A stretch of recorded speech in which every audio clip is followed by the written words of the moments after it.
السلام عليكم ورحمة الله وبركاته.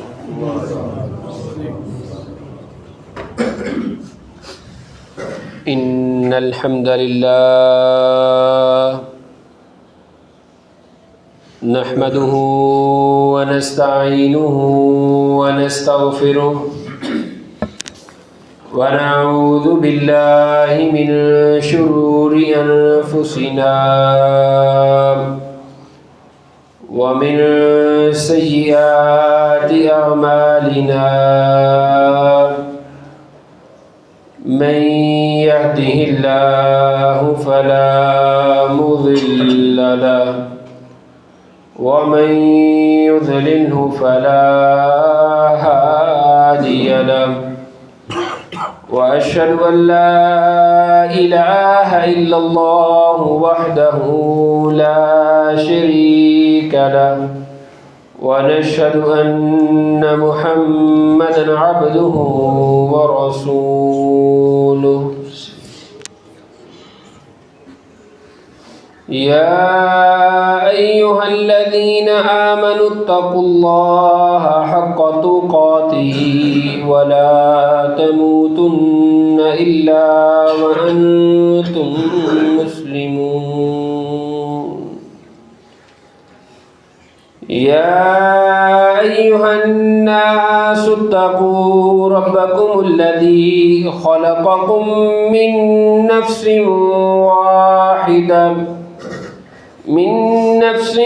واحدة وخلق منها زوجها وبث منهما رجالا كثيرا ونساء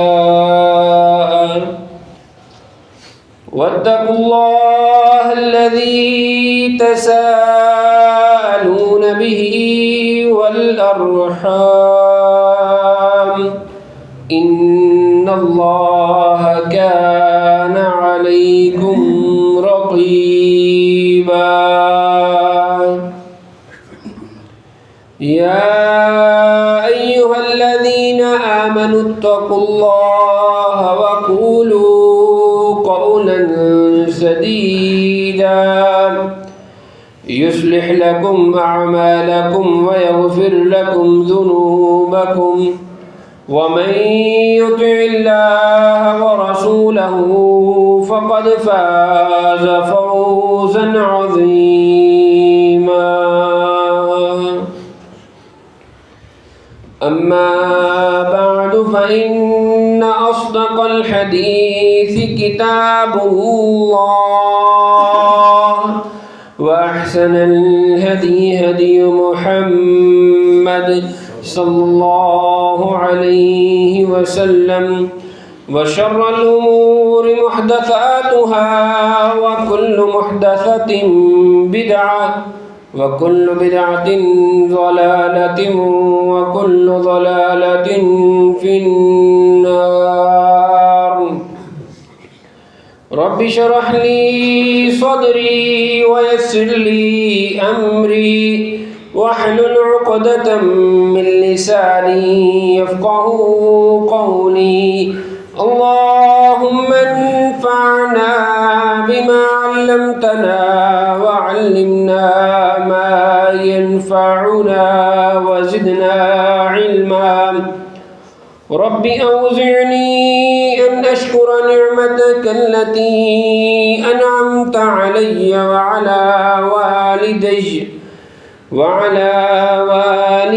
وأن أعمل صالحا ترضاه وأصلح لي في ذريتي إني تبت إليك وإني من المسلمين. فأعوذ بالله السميع العليم من همزه ونفخه ونفسه. بسم الله الرحمن الرحيم. وجعلناهم أئمة يهدون بأمرنا وأوحينا إليهم فعل الخيرات وإقام الصلاة وإيتاء الزكاة وكانوا لنا عابدين.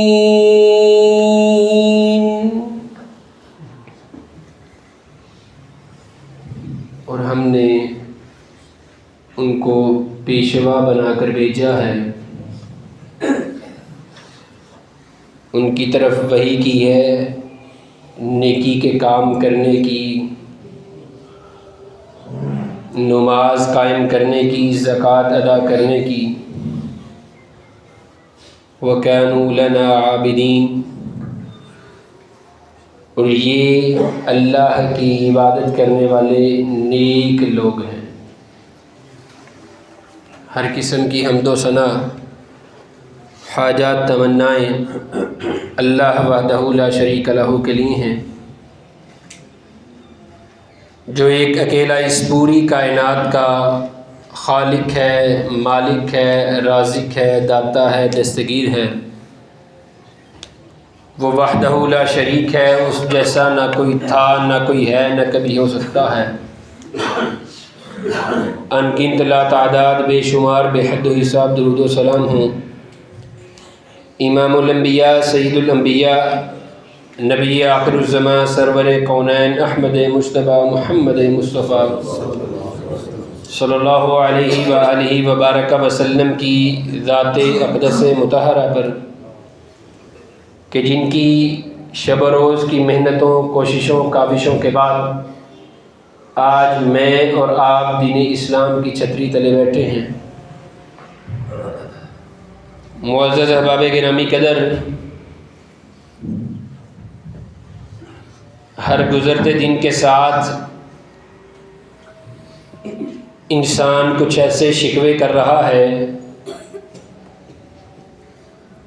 کچھ ایسے مسائل بیان کر رہا ہے، کچھ ایسی مشکلوں کا اظہار کر رہا ہے کہ جس کے بارے میں انسان حل کوشش کرنے کے باوجود بھی بڑا بے بس معلوم ہوتا ہے. اور عمومی طور پر یہ بات، یہ جواب سننے کو ملتا ہے، حضرت بڑی کوشش کر لی ہے، حافظ صاحب، قاری صاحب بڑی کوشش کر لی ہے، لیکن معاملہ حل نہیں ہوتا. اور نتیجہ یہ ہوا کہ جب انسان اپنے گھر سے، اپنے خاندان سے، اپنے مکان سے سکون اور راحت حاصل نہ کر سکا، وہ اپنے آپ کو گھر میں ہر قسم کی آسائش اور سکون کے لیے جس لیے آتا ہے وہ نہ مل سکا، تو نتیجہ یہ ہوا کہ ہر دوسرا فرد، ہر تیسرا فرد کہیں نہ کہیں نفسیاتی امراض کا شکار ہو گیا. نفسیات یہ بات کہتی ہے کہ جو شخص بات بات پر غصہ کرتا ہے، بات بات پر ناراضگی کا اظہار کرتا ہے، اونچی بولتا ہے، چیختا ہے، چلاتا ہے، داڑتا ہے، وہ کہیں نہ کہیں ایسے مسائل کا شکار ہے جو اس کے لیے ابھی تک حل طلب نہیں ہے. اور سب سے زیادہ پریشان کن مرحلہ یہ ہے، منگل والے دن کی بات ہے، یہاں پر خطبہ سننے والا ایک چھوٹا نوجوان بچہ، عمر کم و بیش تقریباً 13 سال ہے. وہ بچہ ابھی 8 کلاس کا ہے، کسی کے ساتھ میرے تک پہنچا اور میں نے تقریباً 1 گھنٹے سے زیادہ اس کی گفتگو کو سنا.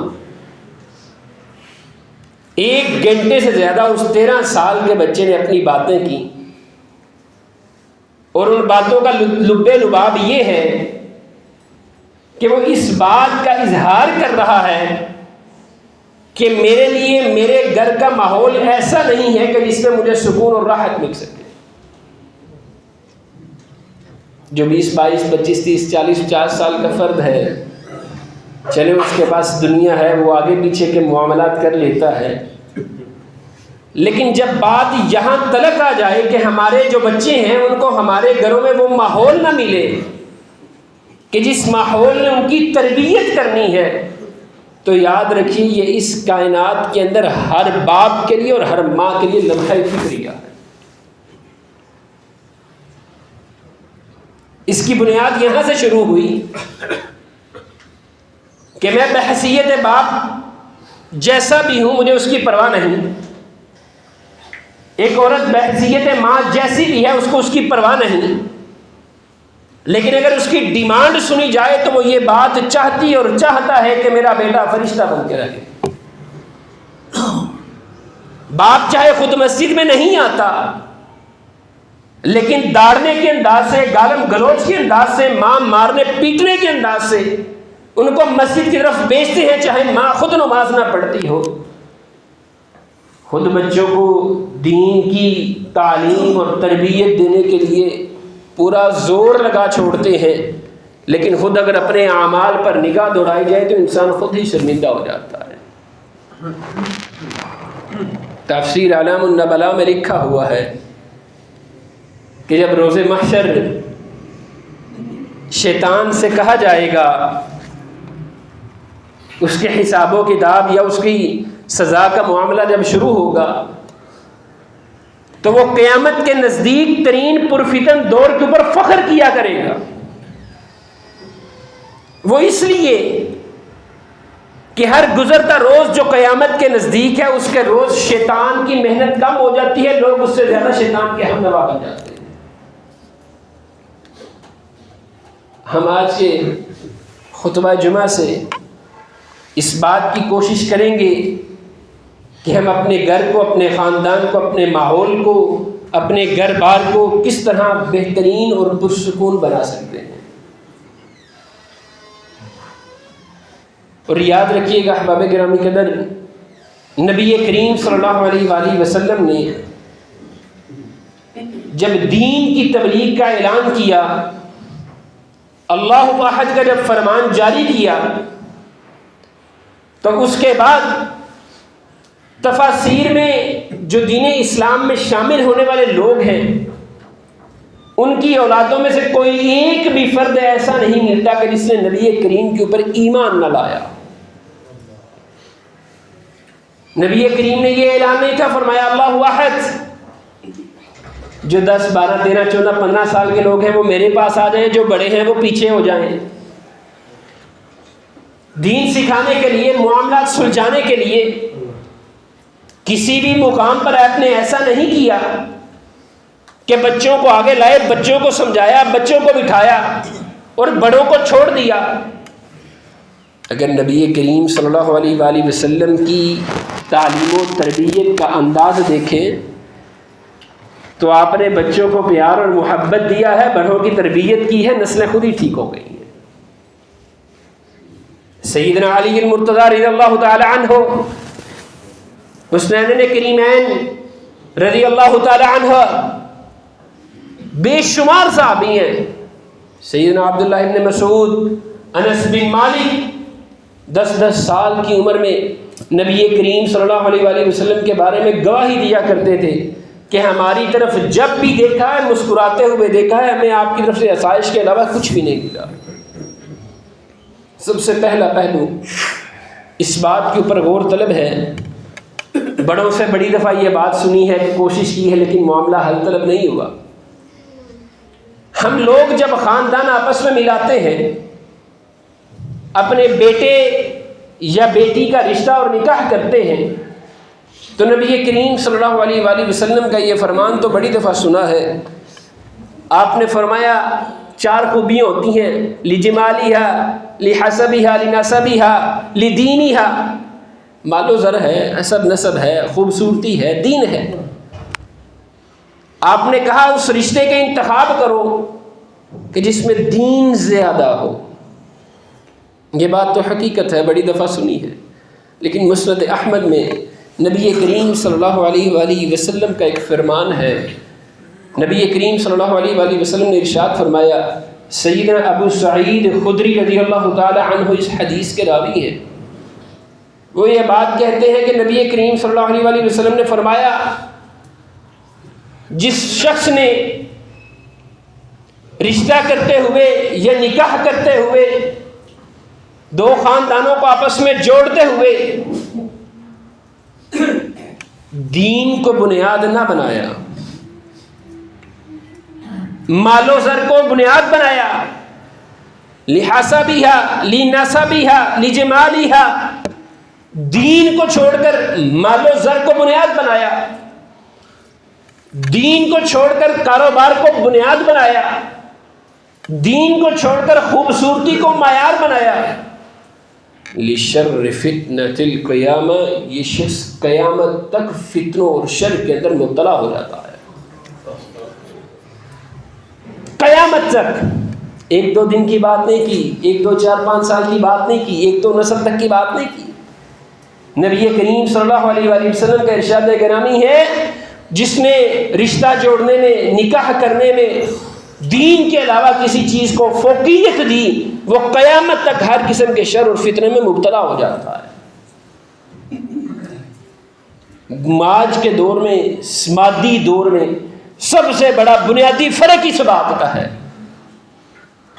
جواب اس لیے دیا جاتا ہے یہ ہماری پسری کے مطابق نہیں ہے، جواب اس لیے دیا جاتا ہے ہمارا کاروبار ہے وہ ملازمت کرنے والا ہے، رشتہ اس لیے چھوڑا جاتا ہے ہمارے پاس فلاں زمین ہے، ان کے پاس ایک گھر کے علاوہ کچھ بھی نہیں ہے۔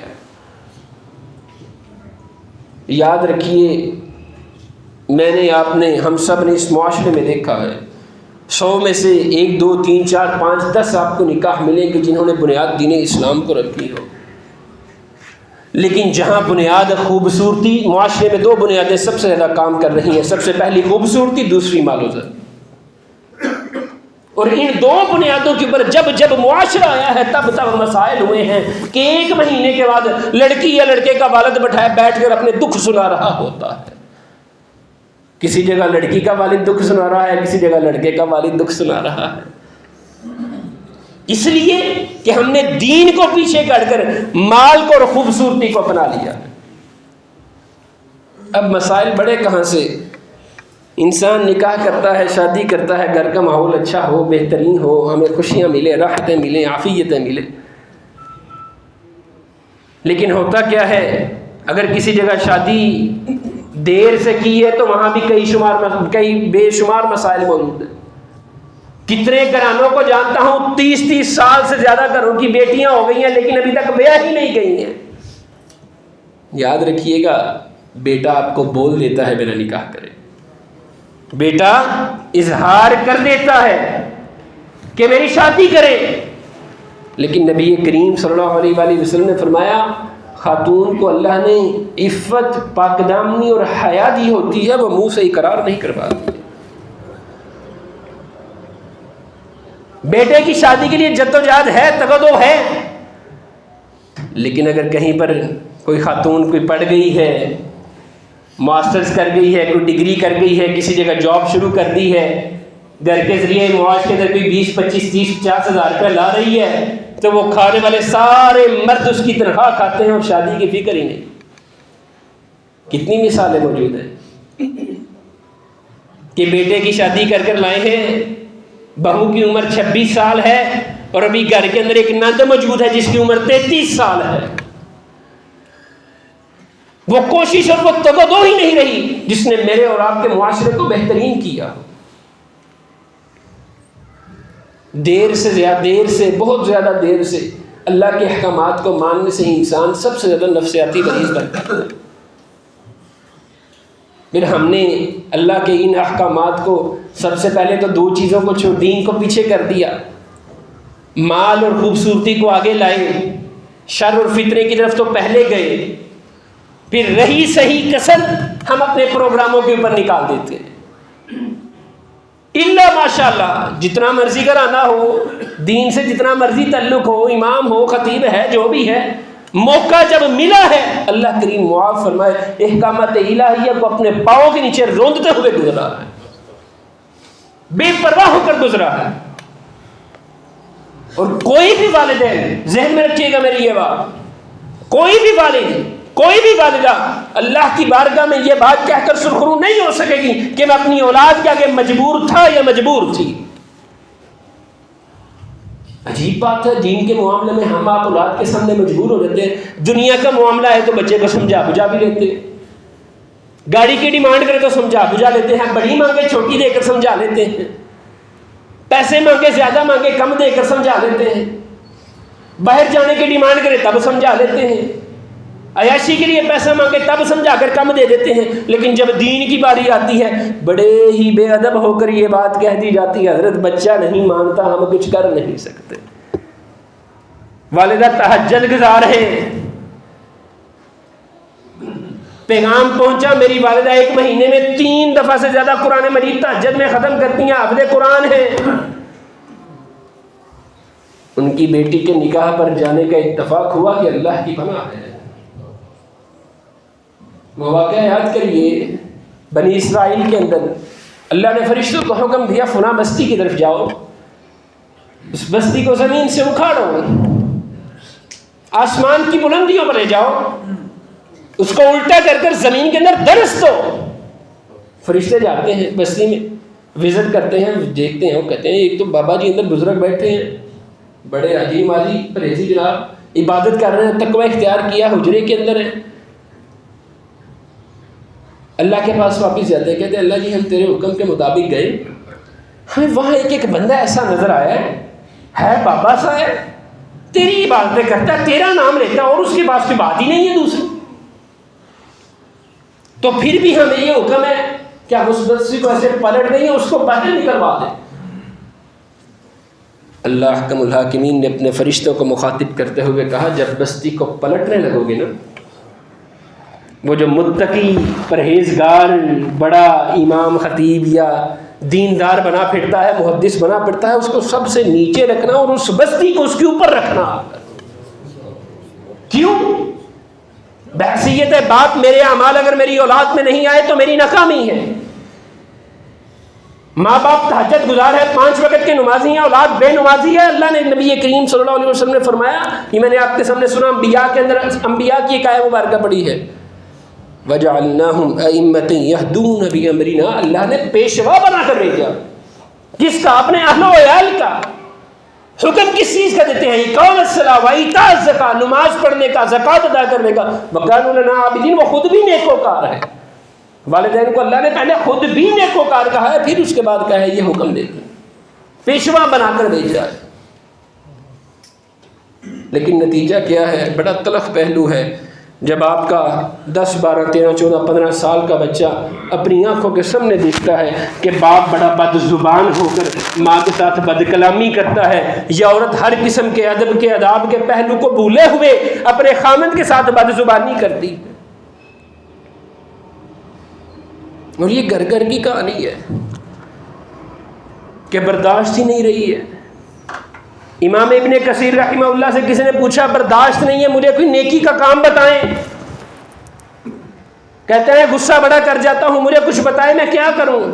آپ نے اس کو کہا تجھے چاہیے کہ ہر حال میں وضو میں رہے. وہ چند دنوں کے بعد واپس آیا، کیا حال ہے؟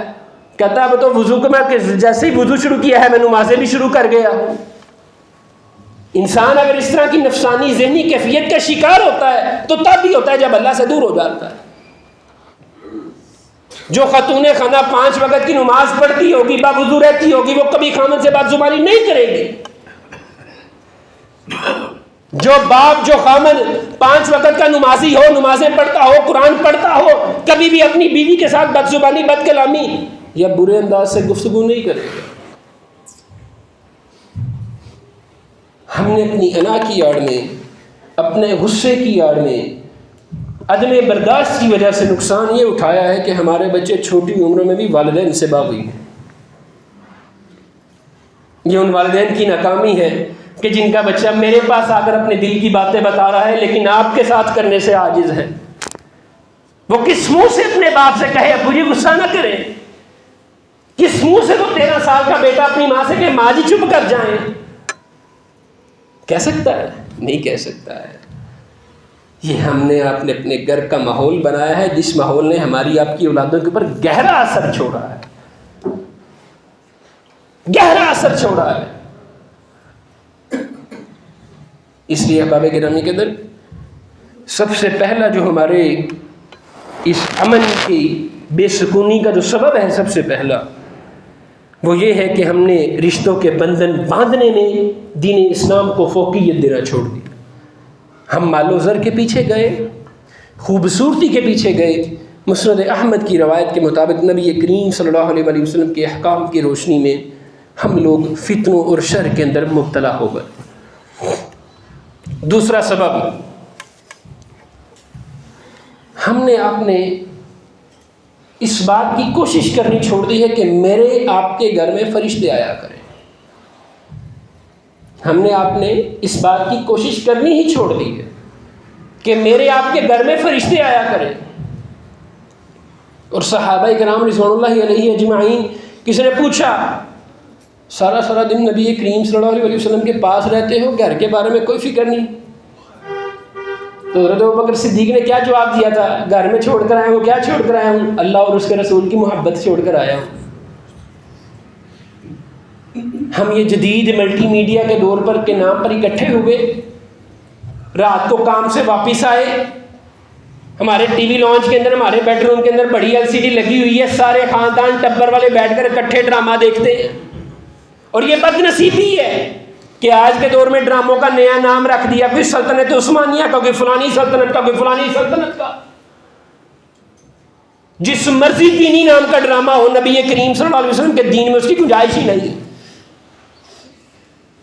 سارے اکٹھے بیٹھ کر ڈرامہ دیکھتے ہیں، اکٹھے بیٹھ کر فلمیں موویاں دیکھتے ہیں.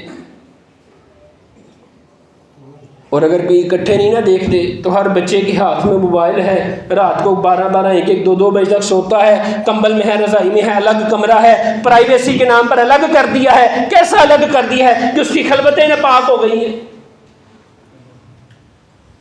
گھر میں ابو جی گئے ہیں، بزرگ گئے ہیں، کوئی بات نہیں، میرے ابو جی کی ایک تصویر ہے برآمدے میں صحن میں ضرور لگانی چاہیے. ابو جی یاد آتے رہتے ہیں، بیٹا پیدا ہوا ہے، بیٹی پیدا ہوئی ہے، تصویریں لگائیں گی کمرے میں، بڑا اچھا لگتا ہے. ایک بات آپ کو بتاتا ہوں، کئی نمازی ساتھی انہوں نے اظہار کیا، اب صاحب اللہ نے آپ کو بیٹا دیا، بیٹے کی کوئی تصویر ہی دکھا دے. اللہ آپ کی محبتوں کو قبول فرمائے. الحمدللہ اللہ کا بے انتہا احسان ہے، اس مالک کی نوازش اور توفیق کے بغیر یہ ممکن نہیں تھا. آج تک میرے بیٹے کی ایک بھی تصویر اس دنیا کے کسی بھی موبائل میں نہیں. جس کمرے میں بیٹا رہتا ہے اس کمرے کے اندر بہت بڑا لکھ کر نصب کیا گیا ہے کہ بچے کو دیکھ کر مبارکباد دینی ہے تو یہ دعا لکھی ہے نبی کریم کے مطابق مبارکباد دیجیے. اور دوسری بات بھی بڑے واضح خوشخط الفاظ میں لکھی ہوئی ہے کہ آپ کی محبتوں کا شکریہ، لیکن اس بچے کو موبائل کی تصویروں سے، موبائل کے کیمروں سے محفوظ رکھیے گا. یہ پرفتن دور ہے، یہ چھوٹی چھوٹی الیکٹرانک ڈیوائسیں ہیں ہمارے آپ کے سامنے ہیں، ہم آپ ڈیلیٹ بھی کر دیں، ریموو بھی کر دیں، پھر بھی اگلوں کے کھاتوں سے نہیں نکلتی. اس لیے ہم نے یہ چھوٹی چھوٹی تصویروں کو اپنے گھروں میں لایا. بیٹے کو عادت ہے جی ساری رات اس نے گانا سننا ہے، فلمیں دیکھنی ہے، کوئی پرواہ ہی نہیں ہے. گھر میں بیٹھ کے ایک ڈرامہ دیکھنا ہے، حافظہ بکتورت تو ٹھیک ہے نا جی، دیکھ لینا چاہیے، وہ تو دیکھ رہے دین کے معاملات ہیں، جنگیں ہیں، تلواریں چلتی ہیں، گھوڑے دوڑتے ہیں، وہ ایمان تازہ ہو جاتا ہے. کیسا ایمان تازہ ہوتا ہے کہ اللہ سے غافل ہو جاتے ہیں. یہ اس چیز کی نحوست ہے کہ اس نے آپ کے گھر سے فرشتوں کو نکال کر شیطان کو داخل کر دیا ہے. نبی کریم صلی اللہ علیہ وسلم کا فرمان ہے اس گھر میں فرشتہ نہیں آتا جس گھر میں تصویر ہو. جن تصویروں کے اوپر ہم لاچار ہیں، مجبور ہیں، ان کے اوپر یہ حکم لاگو نہیں ہے. نوٹ ہیں، شناختی کارڈ ہے، پاسپورٹس وغیرہ ہیں، ڈاکومنٹس ہیں، وہ مجبوری ہے. لیکن جہاں مجبوری نہیں وہاں تو شوق ہے. یہ اونچی اونچی آواز میں لگا کر ایک ساتھی نے پچھلے دنوں مجھے فون کیا، کہتے ہیں حافظ صاحب آپ نے 2 باتیں بڑی بتائی، ہمسایوں کی طرف بھیجنا ہے، دعاؤں میں یاد رکھنا ہے. تیسری بات وہ مجھے بتا رہا ہے، کہتے ہیں ہمارے ساتھ والے رات کے 8 سے 9 بجے تک ایک ڈرامہ دیکھتے ہیں، اس ڈرامے کی آواز بھی ہمارے گھر میں آ رہی ہوتی ہے. استغفر اللہ. مطلب بدی کے اوپر اس طرح ہمیشہ قائم ہوئے کہ ہمارے گھروں سے فرشتہ نکل گیا. جس گھر سے فرشتہ نکل جائے اس گھر میں خیر نہیں رہتی ہے. جس گھر میں شیطان آ جائے اس گھر میں خیر نہیں رہتی ہے. اپنے گھروں کے ماحول کو پاکیزہ کرنے کے اندر دوسری بات یہ ہے، یہ جو ہم نے آپ نے فیشن بنا دیا ہے نا، ہے تلخ بات، مشکل پہلو ہے کمرے سے LCD اتار دینا، ٹی وی لون سے ڈرامے فلمیں شلمیں بند کر لینا، کوئی نہیں حافظ آپ کہیں رہتے ہیں سانوں تو زندگی کی ہر شاہ پہ یہ کوئی گل نہیں. لیکن یاد رکھیے گا اس چیز نے فرق ڈالا ہے، ایسا فرق ڈالا ہے کہ 1.5 گھنٹہ بیٹھ کر ٹی وی کے سامنے سب کچھ دیکھ لیتے ہیں، آدھا گھنٹہ اولاد کے ساتھ بیٹھ کر اس سے باتیں نہیں کر پاتے. یہ اس جدید دور کا فتنہ ہے کہ جس نے میرے اور آپ کے گھروں کو بدامنی بے سکونی کا ذریعہ بنایا ہے. اور اگر آپ کو، یہاں تک کہ آپ کے بچے کو بھی اگر سکول سے آنے کے بعد، گھر آنے کے بعد سکون نہیں ہے، راحت نہیں ہے، تو اس گھر کو ضرور تبدیل کرنا چاہیے. گھر کو تبدیل اپنے معاملات کے ذریعے کرنا چاہیے، اپنے پہلوؤں سے کرنا چاہیے، اپنے اعمال سے کرنا چاہیے. خود ماں باپ کی، اس بچے نے بتایا بڑی بات، کہتا ہے میں نے اذان ہو رہی تھی، ان کی تکرار ہو رہی، میں نے کہا بابا اذان ہو رہی ہے، تو بابا کہا چپ کر جا دن چپ کر. انا للہ و انا الیہ راجعون. یہ جدید دور کے بچے ہیں، یہ 7 سال میں بھی وہ محسوس کرتے ہیں جو آپ کے وہم و گمان میں بھی. اس لیے معزز احباب گرامی قدر، آپ کا اصل سرمایہ آپ کی اولاد ہے، اصل سرمایہ.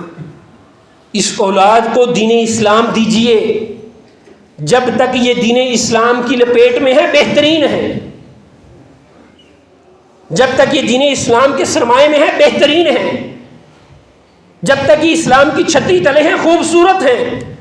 تھوڑا سا بھی اسلام کی چھتری سے دائیں بائیں نکلتے ہیں، شیطان پہلے ہی گاٹ لگا کر کھڑا ہوتا ہے، ان کو پکڑ لیتا ہے، اور ایسا پکڑتا ہے وہ 14 سال کا بچہ جو آپ کے کہنے میں نہیں، آپ بڑھاپے میں چل جاتے ہیں، وہ حال بھی پوچھنے نہیں آتا. اللہ احکم الحاکمین سے دعا ہے اللہ کریم ہمیں حقیقی معنوں میں اپنے گھر کو دین اسلام جیسا ماحول اور بہترین بنانے کی توفیق عطا فرمائے. وآخر دعوانا الحمدللہ رب العالمین.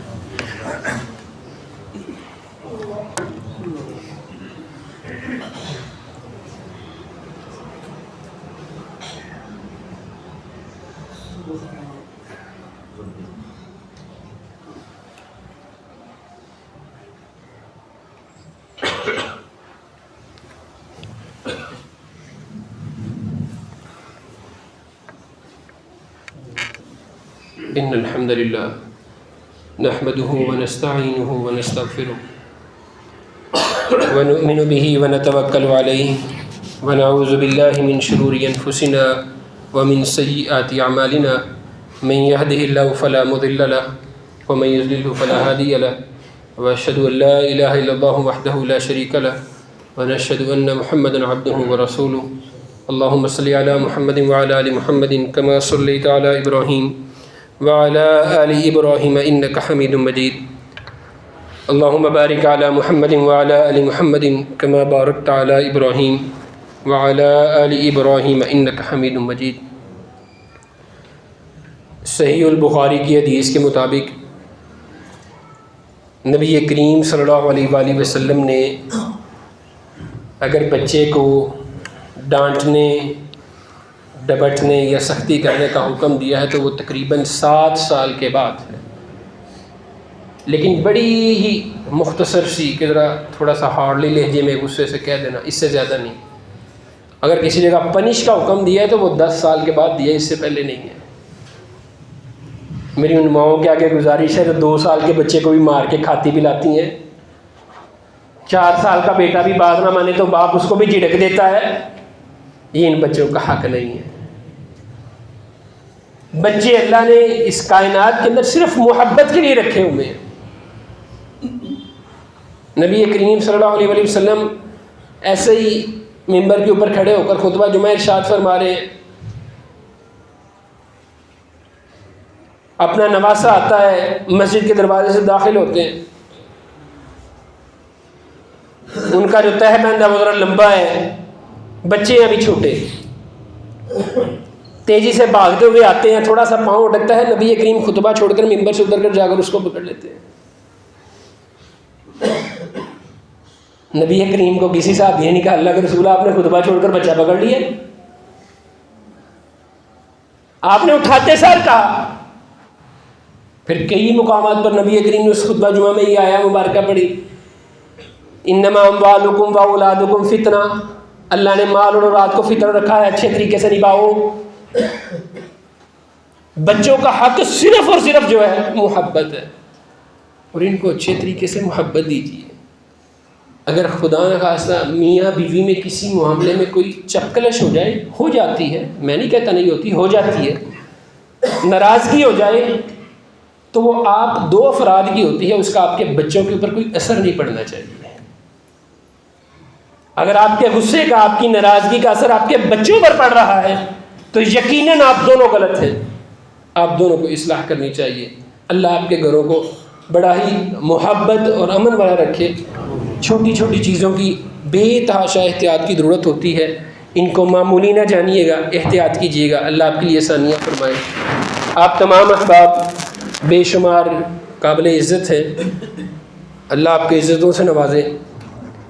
چند مہینے پہلے الحمدللہ آپ ہی کی کوشش تھی کہ اذان سے پہلے بے شمار لوگ اس مسجد میں آ جایا کرتے تھے۔ ابھی یہ کوشش تھوڑی کم محسوس ہوتی ہے، کسی نہ کسی جگہ ہماری آپ کی مصروفیات آڑے آ جاتی ہیں، ہم اذان سے پہلے مسجد میں نہیں پہنچ سکتے۔ قربانیاں ہم کر لیتے ہیں لیکن قبول ہوئی ہیں کہ نہیں یہ اللہ کو پتہ ہے، اللہ سے تو امید ہی ہے نا جی، لیکن اللہ نے بندے کو گارنٹی دی ہوئی ہے کہ تیرے 1 سال کی قربانی کے بدلے 50-55 میں تجھے جمعے دیتا ہوں، اذان سے پہلے پہنچ، تجھے مقبول قربانی کا ثواب دوں گا۔ چھوٹی چھوٹی مصروفیات ہیں، ان کو اچھے طریقے سے مینیج کرتے ہوئے اذان سے پہلے مسجد میں پہنچا کریں۔ اللہ آپ کو عافیتیں عطا فرمائے۔ کئی جگہ ادارے ایسے ہیں کہ جن کی اسکول کی چھٹی بڑی خراب ٹائم پر ہے، کوئی 12 بجے دے رہا ہے، کوئی 12:15، کوئی 11:45۔ آپ کے وہاں بچے پڑھتے ہیں، تھوڑی سی فیس بڑھائے نا تو اگلے دن ہی پہنچ جاتے ہیں پرنسپل صاحب کے پاس، ٹھیک ہے؟ تو یہ دینی معاملہ ہے۔ 2 4 5 والدین اکٹھے ہو کر ادارے والوں کے پاس جائیں، وہ آپ کی بات کو تسلیم کریں گے۔ احسن طریقے سے ان سے گزارش کریں کہ آپ جمعے والے دن 11:30 11:15 ہمارے بچوں کو چھٹی دے دیا کریں، بچے بھی جمعہ پڑھ لیں، ہم بھی پڑھ لیں، مان جائیں گے، کوشش کریں، انشاءاللہ مان جائیں گے۔ اللہ آپ کے لیے ہمارے لیے رستے آسان فرمائے۔ اللہ سے دعا فرمائے اللہ کریم جتنے بھی بیمار ہیں ان کو شفاء کاملہ عاجلہ عطا فرما۔ اللہ اس دنیا سے جانے والوں کو قبروں کو رحمت والا ذریعہ بنا، قبروں کو منور فرما، ہر قسم کی راحت اور سکون عطا فرما۔